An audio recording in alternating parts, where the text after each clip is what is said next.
you start going a little wild. And like no part of you slowing down, but to me you're getting a little bit more sloppy. But like no part of this man was slowing down. He was a savage. We'll talk to you just a second, Cliffy. Officer did not win. Fluffy just won 8 in a row. You stopped it. You're a former champion. What do you want next, Sean? Oh, that's a wrap?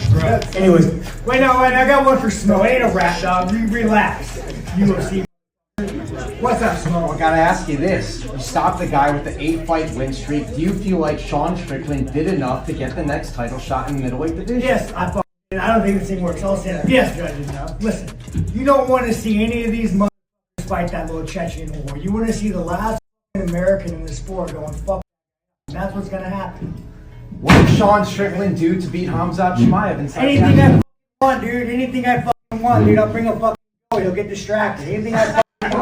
In a tension-soaked aftermath at UFC Fight Night in Houston, former middleweight champion Sean Strickland didn't just silence the arena, he detonated it, crushing Anthony Hernandez with a ruthless third-round TKO that felt less like a victory and more like a warning shot. But before the echoes of the stoppage even faded and Hernandez had fully processed what happened, Strickland turned cold, locked onto the camera with something unreadable in his eyes, and instead of celebrating, he dropped a name that sent a ripple through the entire division, calling out the undisputed ruler of the middleweights, Khamzat Chimaev, making it clear this wasn't a spur-of-the-moment boast but a calculated declaration, as if the Hernandez fight had only been a stepping stone in a far more dangerous plan, leaving fans stunned not just by the finish but by the audacity of what came next, because in that charged, chaotic moment, Strickland didn't ask for a shot, he demanded a collision with the man no one seems able to touch. What do you want next, Sean?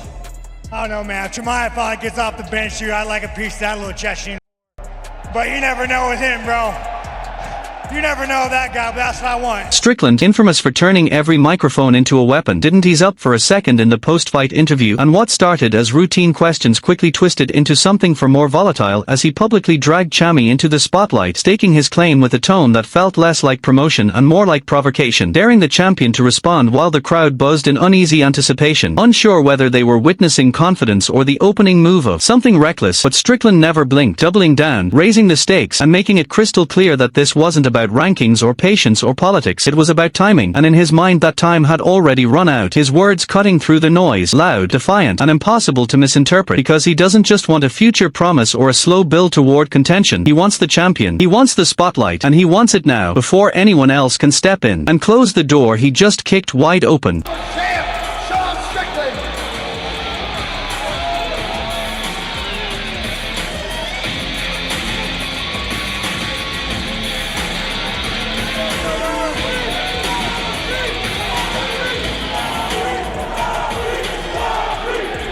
Before we go any further, there's something almost no one talks about. While you're watching this unfold, 99.8% of viewers still haven't subscribed, and that means they'll miss the next twist before it even lands. So hit subscribe now, because what's coming in the MMA world isn't slowing down, and you'll want to see it first. Now, here's where things take a sharper turn, because the callout wasn't some routine, polite bit of promotion designed to trend for a day and fade away. It felt personal, calculated, and loaded with intent, as Strickland didn't just mention Chimaev, he dissected him, openly questioning his toughness, hinting that the aura might be thinner than it looks, and accusing him of sidestepping the kind of brutal, unforgiving competition that forges real champions, even dragging up the rumored move to light heavyweight as proof that something doesn't add up, suggesting hesitation where others see ambition, planting a seed of doubt that now refuses to go away. I feel like we need to bring the belt back to America. We need a real f***ing American to represent this f***ing organization. So, a fight with Khamzat at some point somewhere in the world over fighting at the White House? Well, first of all, guys, I'm not leaving this country ever again. I'm an American. I'm not leaving. I'm not traveling. I'm not vacationing. I'm going to die on this fucking soil. So it will be in America.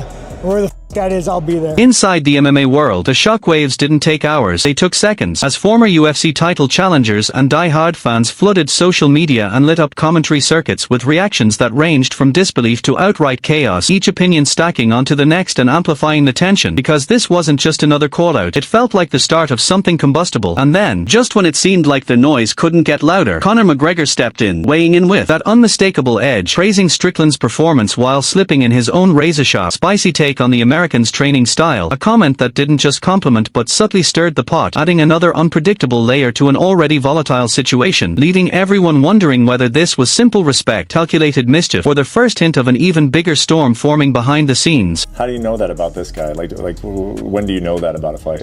I mean, that's how he's made his career, just like laying on guys, you know. But it's hard. Like, he fought Roman Dolidze, and I mean, Roman Dolidze did his camp for us. He had his, like, again, talk about injuries. He hurt his back. He didn't even train really at all that fight camp. So, like, you know, Fluffy goes in there and mauls him, and everyone's like, oh, and you're like, me, has been with Roman Dolidze for 10 weeks. I'm like, this guy didn't train at all. Like, he couldn't. His back was. But, you know, Roman had the idea that I'm just going to go in there, I got good jiu-jitsu, and I'm going to armbar somebody, and then lights come on, it doesn't happen. Yeah. So there is, like, it's kind of weird from insight, from knowing guys he fought, like Roman, where you're like, well, I know you felt like a badass, but like you should have seen what we've seen for the last 8 weeks. You would have been like. But not everyone is celebrating the possibility of Strickland cutting straight to the front of the line, and beneath the hype there's a growing undercurrent of frustration because the #1 contender, Nassourdine Imavov, didn't stay quiet for long, publicly tearing into the idea of being leapfrogged for a title shot and making it clear that this isn't just business to him, it's personal, reminding everyone that his win streak wasn't built on shortcuts or lucky breaks but on grinding through top-ranked opposition, stacking victories that, in his view, legally and morally demand first crack at the belt, and the way he said it carried a warning, not just disappointment, as he hinted that if the promotion decides to sideline him in favor of Strickland's sudden surge, he'd gladly settle that score the old-fashioned way inside the cage, turning what was supposed to be a clear path to gold into a potential collision course. And now the division feels less like a ranking system and more like a powder keg waiting for the wrong name to be announced. That was a layup. You still, how do you feel about going into those 4th and 5th rounds knowing that it's going to be miserable? You welcome that, or you just like, I'll do it, I have to do it? Yeah, but like, I mean, I don't know anything else in 5 rounds. Like, you just train for that, you know? Like, we did 5 rounds in here. I mean, you've seen 5 rounds in here, and then generally I tried. You're like Fluffy's a hard guy to train for because there's nobody that really fights like him, you know, that like has that pace. So a lot of my training is like my wrestling rounds are outside of sparring. I'll go and I'll get guys.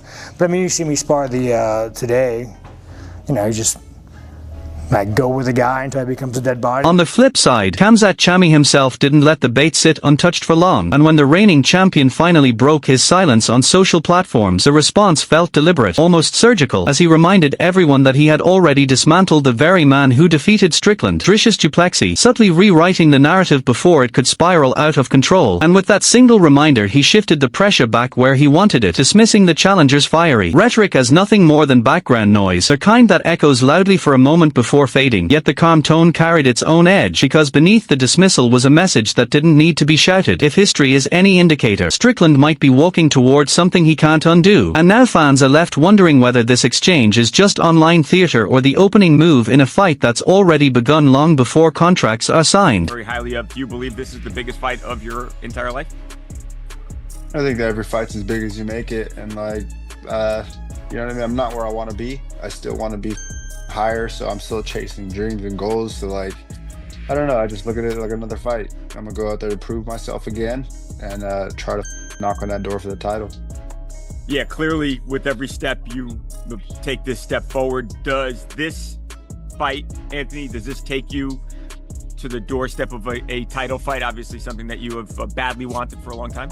Man, I really hope so, but if not, I mean, there's only 2 more people in front of me to take out, you know what I mean? So like I said, if I gotta take every out, then I will. But I mean, then there's gonna be no one to clear out the division. So I don't know, I just want the belt. I'll clear that out and then we go from there. How do you see Sean as an opponent? Obviously somebody who has won, you know, massive fights, beaten the best of the best. He's been champion. Where do you see him? I mean, is he washed now? Is he still that same dangerous guy? What's this guy? No, I think he's tough and he's really good. You know what I mean? He's beaten the out of some great people, like you said, but all those people aren't me. So I'm looking to go in there and show what I could do against him. Behind the scenes, this tension didn't appear overnight. It's been simmering for years, tracing back to the days when Sean Strickland and Khamzat Chimaev moved through the same training circles, sharing mats, sparring rounds, and stories that now resurface with sharp edges because Strickland has repeatedly claimed he once pushed Chimaev to the brink during brutal grappling sessions, even insisting he made him quit, a narrative that Chimaev's camp flatly denies, calling it revisionist bravado. Yet the contradiction only deepens the intrigue as whispers from those sessions refuse to fade, turning old gym wars into present-day ammunition. And now that both men sit at the top of the sport, that unfinished chapter threatens to explode into one of the most heated rivalries the Ultimate Fighting Championship has seen in recent memory. Now, let's have a look at some of the stats going into this one. The average fight length between the pair of these: Sean Strickland's average fight length 16 minutes, Alexander Hernandez 11 minutes 20 seconds.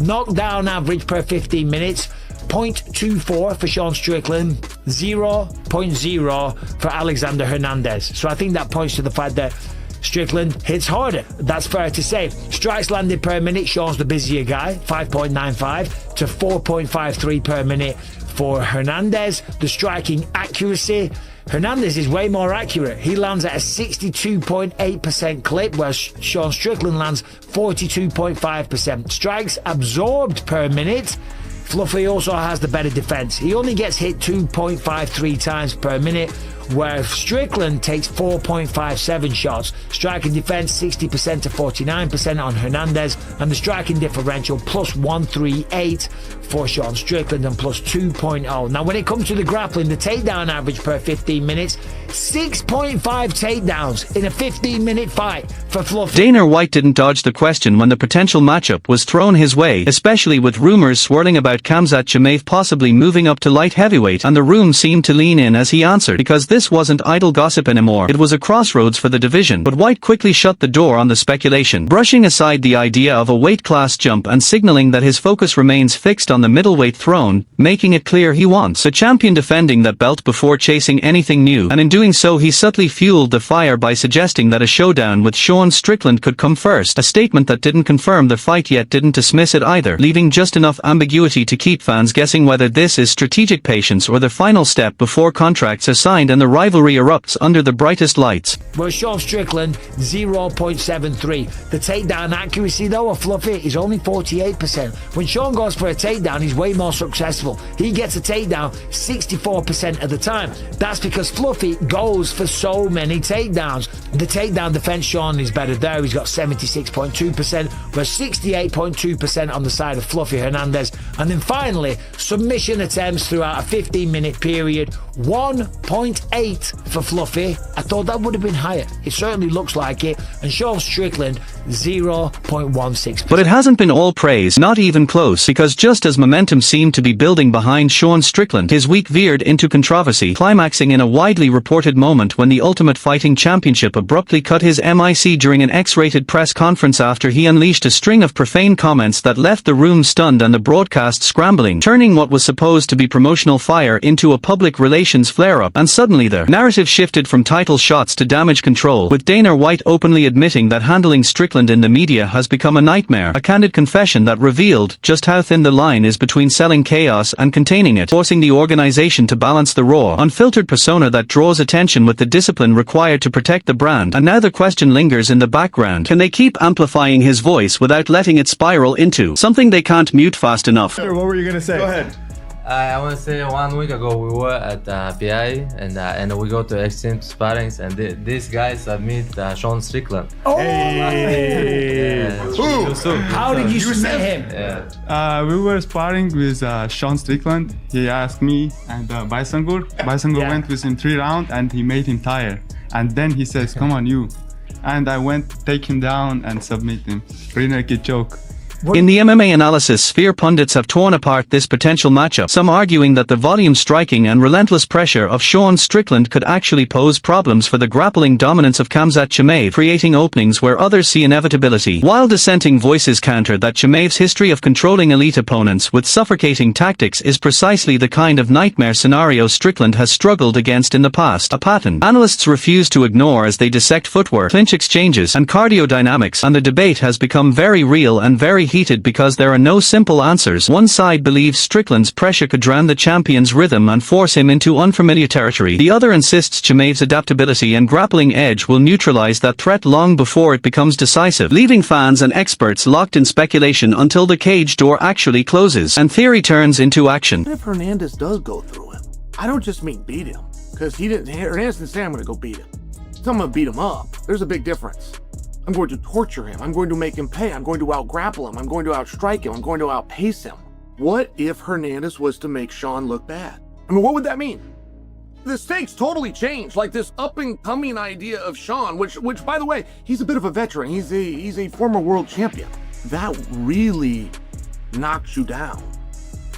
Hard thing to come back from, as a matter of fact. I would go as far as to say that. And these are just the stakes. This doesn't put extra pressure on Sean. This is just a reality that I hadn't previously considered until... Fans on social platforms have taken sides too, with some defending Khamzat Chimaev's inactivity as a calculated strategy, a way to preserve momentum and avoid unnecessary risk before the right moment arrives, while others lambaste it as a bottleneck that stalls the entire middleweight conversation and keeps contenders waiting in limbo, arguing that championships should be tested regularly or the division itself loses credibility. And amid all of this, many believe that a showdown with Sean Strickland would instantly transcend typical matchmaking because it isn't just about rankings or belts but about personal history and simmering animosity that fans have followed for years, turning the idea of the bout into something larger, potentially one of the biggest events in Ultimate Fighting Championship history, not solely for the stakes inside the cage but for the narrative outside it, the unresolved tension, and the sense that this fight could answer questions neither man has fully settled. I don't think that Hernandez is going to have to be the guy that's going to have to go out and break the record and beat 11 straight. I just don't. So what do you do? I mean, what do you do? What would happen there? Because it doesn't hurt Hernandez that bad if he gets bumped by Sean, by the way. Hernandez is a young guy. He's got all sorts of paper behind him, and now he's in the main event. Like, Hernandez got a rocket ship tied to his ass. He's going to be a star. But Sean could really fall. And the way you look does matter. What the performance looked like, it does matter. Hernandez says... Meanwhile, the emphatic win of Sean Strickland over Anthony Hernandez, snapping Hernandez's 8-fight win streak, has thrust Strickland straight back into the title conversation, a turnaround analysts describe as more than statistical. It was a statement performance at the Houston event that reminded observers why momentum in the fight game shifts so violently, because one dominant showing can rewrite perceptions and force the hand of matchmakers who suddenly must decide whether their middleweight picture demands his inclusion. Analysts point out that this kind of victory is exactly the catalyst that changes career trajectories, transforming contenders into legitimate threats overnight and compelling the Ultimate Fighting Championship to confront difficult decisions about timing and opportunity, since divisions cannot remain static when a fighter delivers a performance that reignites public interest and competitive debate. You know what he's going to come out and do? He's going to talk, say stupid stuff to fight weak, but he's going to throw out his jab. He's going to throw out that teep. I'm going to say over under 50 teep kicks for Strickland. Fluffy's shown that he has a weakness to the body. He's gotten hurt to the body a couple times. Kevin Holland finished him with a body shot. So for Strickland, you got to keep him at that jab length. He does a lot of walking forward. I don't think that's going to help him in this fight, because moving forward on a guy that wants to shoot on you and wrestle on you, it's going to give him openings to get the takedown. I'm picking Fluffy. I think that pace is going to be too hard to keep up with. I just want to see him break Strickland. So where does that leave the middleweight division? With the title picture swirling and the schedule of Khamzat Chimaev still unclear in the wake of his post-Ramadan planning, uncertainty has become the defining theme, while contenders like Paulo Costa and others pushing for opportunities underscore how crowded and volatile the race to gold remains. The emphatic resurgence of Sean Strickland after his statement win has only complicated matchmaking, injecting fresh debate about whether his volume striking and pressure can translate into another championship run, and analysts argue that this kind of career pivot illustrates why the path to the belt is rarely linear. With contenders jockeying for position and the champion's timeline unresolved, the road to middleweight supremacy looks more unpredictable and dramatic than it has in years, a shifting landscape where every result carries disproportionate weight. The next card on the schedule for the Ultimate Fighting Championship may provide clues, but in a sport defined by sudden momentum swings, definitive answers often arrive only when the cage door closes and action replaces speculation. It's not a bad bet. I mean, yeah, I don't really see Sean Strickland shooting much on him. Strickland's been fighting with his knees locked out. He has those puppies locked that out. That makes me funny. You're exactly right. Tall as hell. Hopefully we see tiptoeing. Hopefully we see Fluffy pushing the pace on him, making him wrestle, making him get up a lot. But Strickland is a good grappler, and God, I'm fired up for the fight. It's going to be a beautiful fight. It's at a regular sized cage, right? This is an Apex. This isn't a... Whether you're Team Sean Strickland, Team Khamzat Chimaev, or just a fight fan soaking up the chaos, one thing is certain: this rivalry has reignited one of the most compelling narratives in combat sports and reminded everyone why the middleweight conversation inside the Ultimate Fighting Championship never stays quiet for long. Smash that like button, subscribe for breakdowns, and stay tuned, because in the world of MMA the next chapter could drop at any moment, rewriting expectations and shifting momentum before anyone sees it coming.